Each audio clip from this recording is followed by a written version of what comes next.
Spain, Portugal, Holland, Italy, France and the Czech Republic. 6 out of the 15 GPs of the 97 season have now been raced.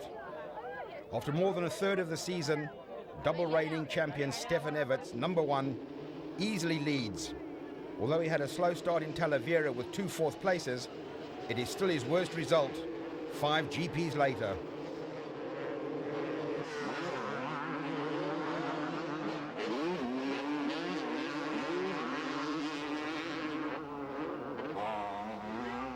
From Portugal to the Czech Republic, Everts has been on every podium. 5 victories, 3 seconds, 2 thirds. He won 3 GPs out of 6. His consistency added to his opponent's mistakes enabled Everts to build a huge 47 points lead after only 6 GPs.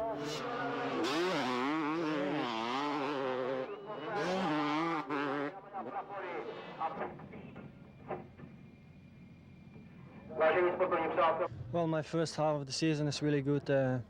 Last year I got really sick in Holland, and this year I didn't get sick, and I proved that I am coming better and better.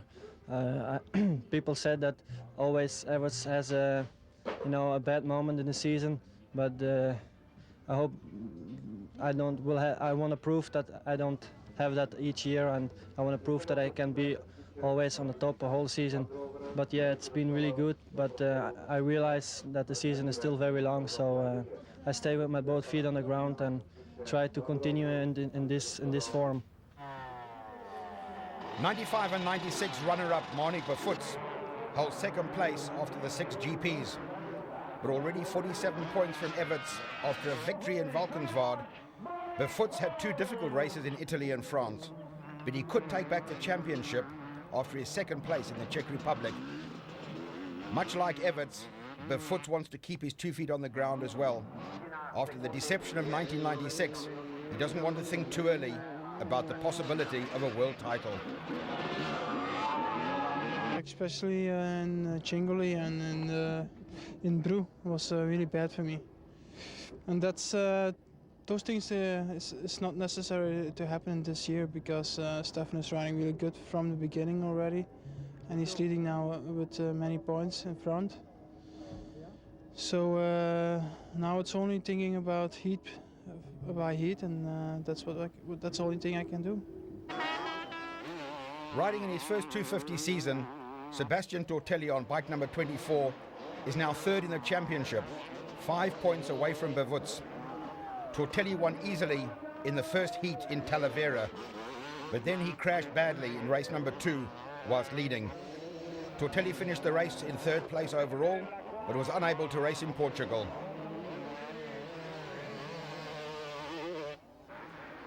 Since then, Tortelli has always been up front, and he finally won his first ever 250 GP in Italy after a huge fight with Everts. Tortelli, however, still needs to learn, as proved by his fall in Loquet in race 1, whilst he was holding a 15-second lead.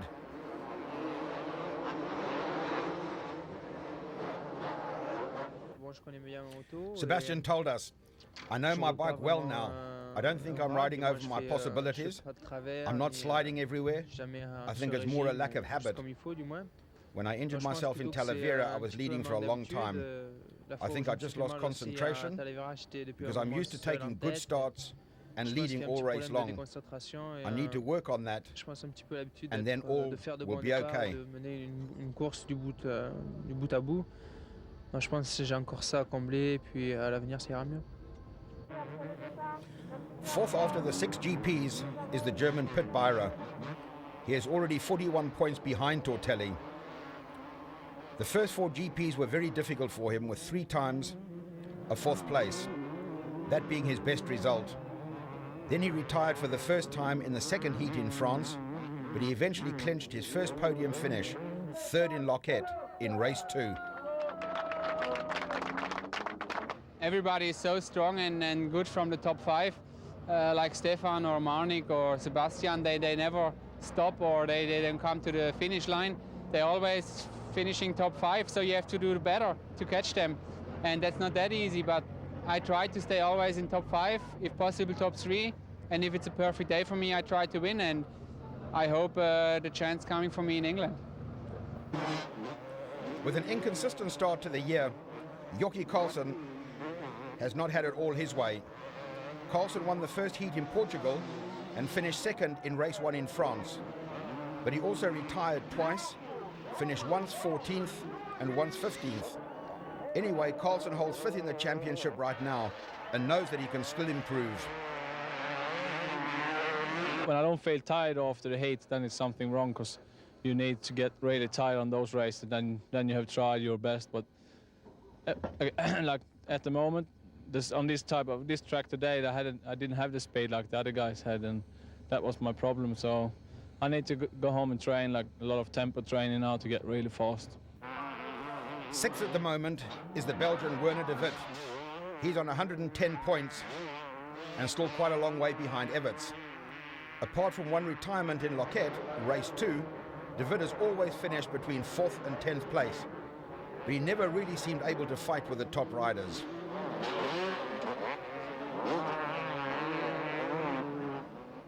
Amongst the hard luck stories of the season so far has got to be US's Talon Voland.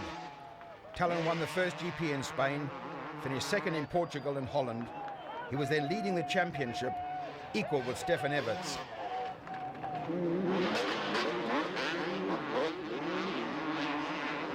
Then he went on to crash hard in Italy. He could not race in France and only entered the free practice in Loquet before leaving the Czech Republic. Talon Voland fell to 7th in the championship and lost any championship hope. Hopefully he'll be back in Fox Hills. 8th in the championship is Belgium's Peter Ivan, 14 points behind Voland. Peter Ivan finished all the races since the season's start, but his best result was only a 6th place. 9th in the title hunt is Frederick Bolli.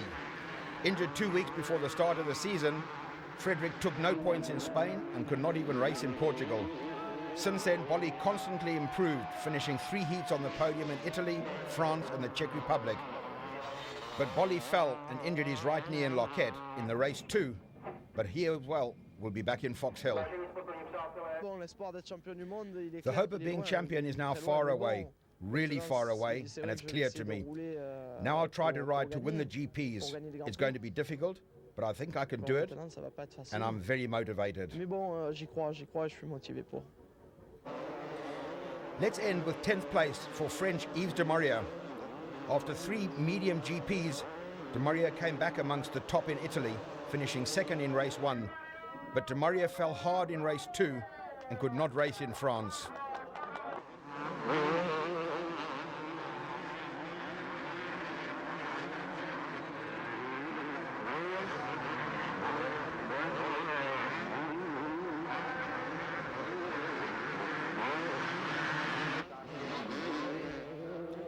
Bad luck continued for de Maria in the Czech Republic. A mechanical problem forced him to retire in race 2 whilst he was lying third. Since the beginning of the year, nothing has worked. It's hard for me. Every time I'm back in shape, I have a problem, an injury or a mechanical problem. After 6 GPs, I'm only 10th, which is really far away from our aims. But there are 9 more GPs to go on good tracks for me. I hope that from Fox Hills onwards, I'll start to win and get into a victory spiral, to be able to come back into the championship hunt. Je vais commencer à gagner et essayer d'être dans cette spirale de victoire qui fait que je vais pouvoir remonter au championnat. The 7th round this week will be in Fox Hills in England, and it should once more be an explosive GP.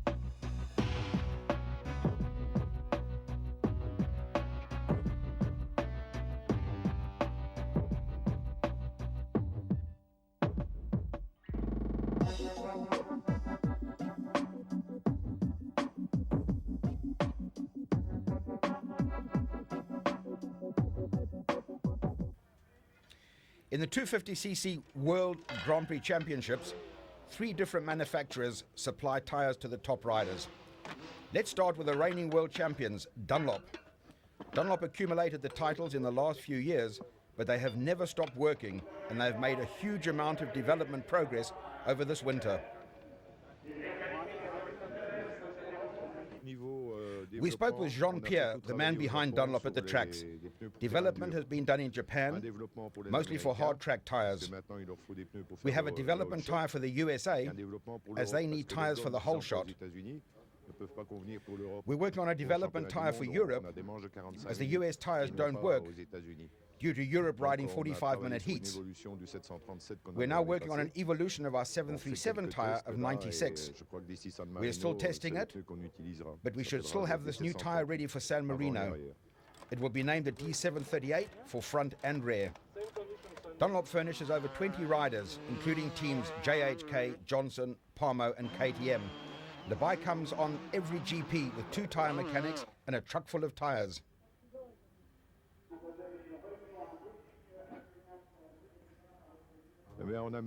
Jean-Pierre told us he has to bring 300 to 350 tyres, as they always depend on weather conditions, so we need all types of tyres. On a few sand tracks like Holland, we can bring much less.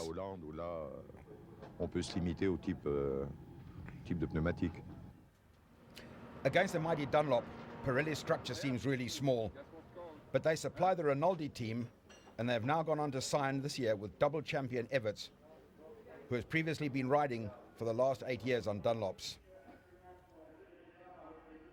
It's sure a big change because the beginning of my career I started riding Dunlop, and it's the first year I changed a tire, so it's been a big change for me.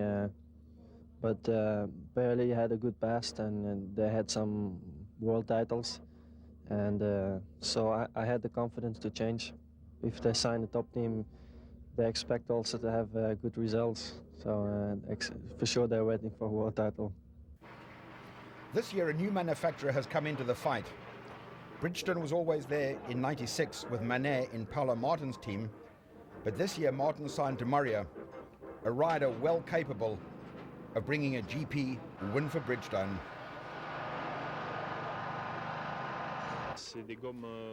Yves told us their tyres come directly from Japan, but some of them were designed by the USA. It's not so good here, as in USA races are only 20 minutes long, so our choice is a little different, but I can deal with it, and so far it's working pretty good. Dunlop, Pirelli, Bridgestone. The fight between manufacturers is really good for competition, and top riders seem to be happy with it. It's always nice, to have more competition. I think what Pirelli is doing is really good, and maybe there's coming more competition in the future. Same with the Honda, Suzuki, Yamaha. They have all the top teams, and it's good competition, and there has to be also with the tire companies.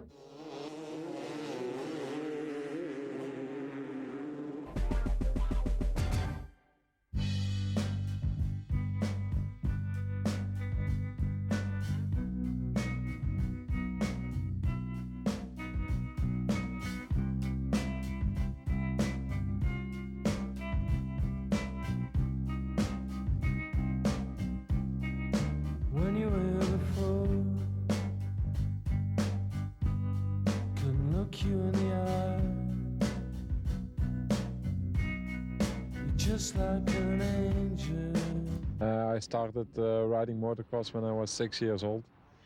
I went to a federation in Holland because in Belgium it's not allowed, so I raced there, and from then I did, I think, 5 years in Holland, and then they start a federation in Belgium but not legal, so I start riding there, and then I come to the big league. We started 250 in '91. I did one GP because I crashed and I broke something in my wrist, and that year was finished then. And then '92 I was in the army in Belgium, so I was not so much into racing. And then '93 I come in the team with Sylvain as a support rider, and since then I've been always in the top 10. 93 I was 7th in the world, in 94 I finished 6th. 95 I was in 4th place, and then I hurt my knee. I did my crucial ligament and I was out, and then I finished 9th, and last year I finished 8th.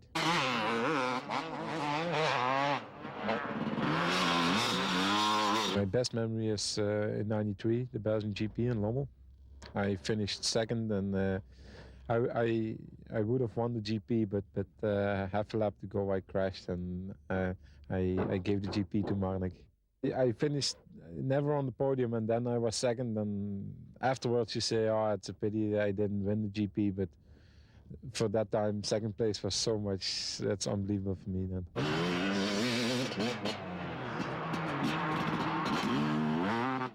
Everybody who comes to the 250 and is in the top 10, he wants to be world champion, but yeah, for me, I want to win GPs and maybe be world champion, but if it's not possible for me, I'll be happy with what I achieved now, because yeah, I did what I could, and you know, I think I will retire when I'm not possible to keep up with the other guys. So hopefully it takes 5-6 years till I retire, and then I'll see. Maybe I can stay in motocross. I never did something else than motocross, so I don't know anything else to do. So.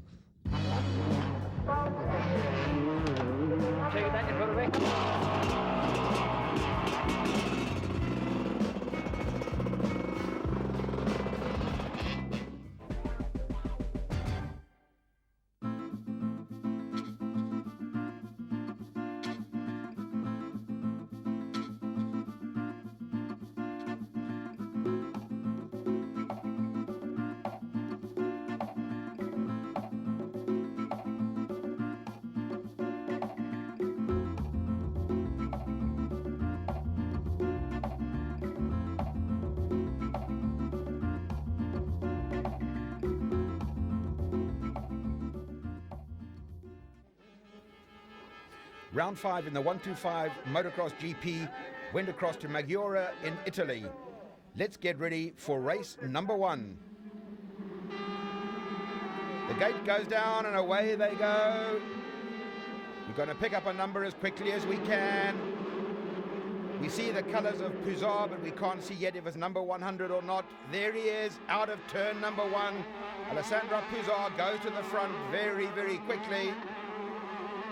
At the end of lap 1, it's Puzar, Federici, Chiodi, Segai, Traversini, Mascio, Bartolini, Bellametti, Camalengo, Charlia. 7 Italian riders in the top 10. Well, that will get them motivated. The race settled down, and it was then Puzar, Federici, Chiodi. The same standings went on for the top 3 until the end of lap number 2. On lap number 3, it was Federici who took the lead. Then it was Puzar, Chiodi, Segai, and Traversini. By lap number 5, the top 3 were starting to build up a formidable gap.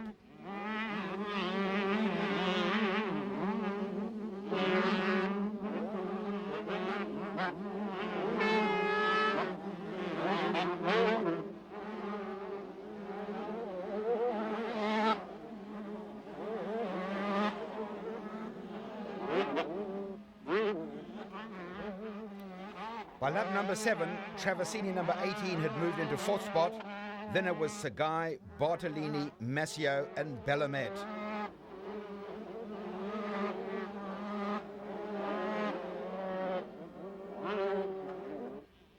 On lap 10, Bellametti took 7th place, away from Mascio number 12.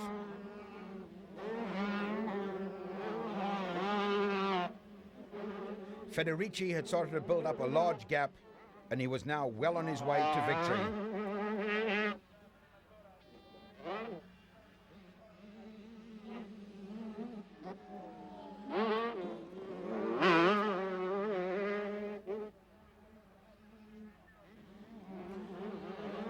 A fight for 2nd place between Puzar number 100 and Chiodi number 121. Chiodi moved into second place on lap number 12.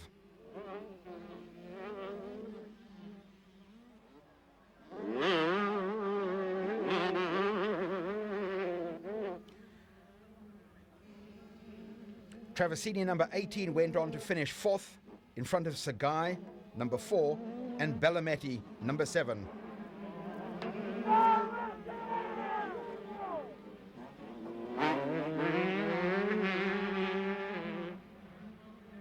Federici went on to win the race in front of Chiodi and Puzzar, the Italian top 3, and that was the first victory for Federici in '97. Pronti con l'inno, ecco lo spumante per I colori italiani. And so on to the start of race 2. Again, the all-important hole shot. Let's have a look. Number 63, Beda Manair from the USA, back in motocross and leading in the first corner. Well, at the end of the first lap, Bartolini has gone to the front. He's ahead of Puzzar.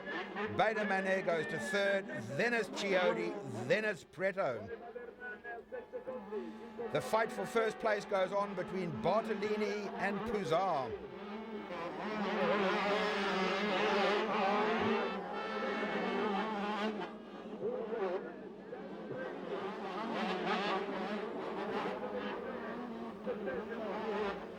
The race 1 winner, Federici, number 25, is only in 17th position after 3 laps. Federici has taken a fall, and regrettably, he's only going to finish down in a lowly 16th position.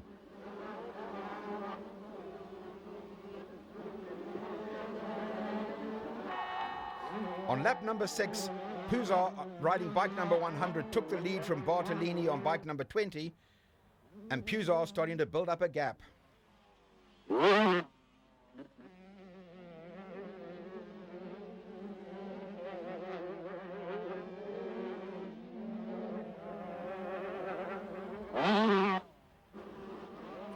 Chiodi on 121 moves up into third position from Beda Manair.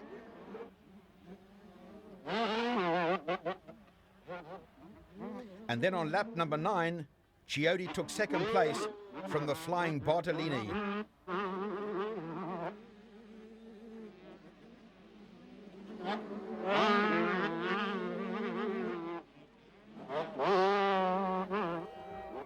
Puzzar went on to win race number 2, second GP victory in a row in front of Chiodi and Bartolini, the Italian top 3 yet again.